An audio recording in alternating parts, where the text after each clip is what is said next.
नमस्कार दोस्तों, स्वागत है आप सभी का। आज हम बात करेंगे ट्रांसप्लांटिंग या रोपण विधि के बारे में। आप सब लोगों ने देखा होगा, या तो हम सब्जियां या फलों को ट्रांसप्लांटिंग के द्वारा लगाते हैं, रोपण विधि के द्वारा लगाते हैं, लेकिन हमारी जो खाद्य फसलें होती हैं उनमें से धान की खेती जो है वो ट्रांसप्लांटिंग विधि के द्वारा की जाती है। ट्रांसप्लांटिंग हम मशीन से भी कर सकते हैं और इसमें हम लोग आपका लेबर को भी उपयोग में ला सकते हैं, यानी कि आदमी जो है ज्यादातर हम लोग हाथ से ही रोपण विधि को प्रयोग में लाते हैं। इसमें क्या होता है कि पहले आपका नर्सरी का एरिया होता है और उसको आप खेत में लगाते हो। अब जो ये नर्सरी का जमीन होती है, अब देखो सबसे पहले तो इसका फायदा क्या होगा। इसके लिए आपको 1/10 हिस्सा ही जमीन की आवश्यकता होती है नर्सरी लगाने के लिए।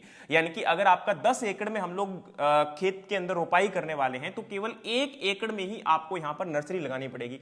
अब इसमें फायदा यह हो गया कि पहले तो 10 एकड़ में आपको वीड को कंट्रोल करना था, यानी कि खरपतवार कंट्रोल करने थे, इंसेक्ट यानी कि कीड़ों को कंट्रोल करना था, बीमारियों को कंट्रोल करना था। अब ये जमीन आपकी कम हो गई है, तो लगभग 1/4 हिस्सा जो होता है आपके पौधे के जीवन का, वो हम इसी नर्सरी में निकालते हैं, लगभग 20 से 25 दिन का समय।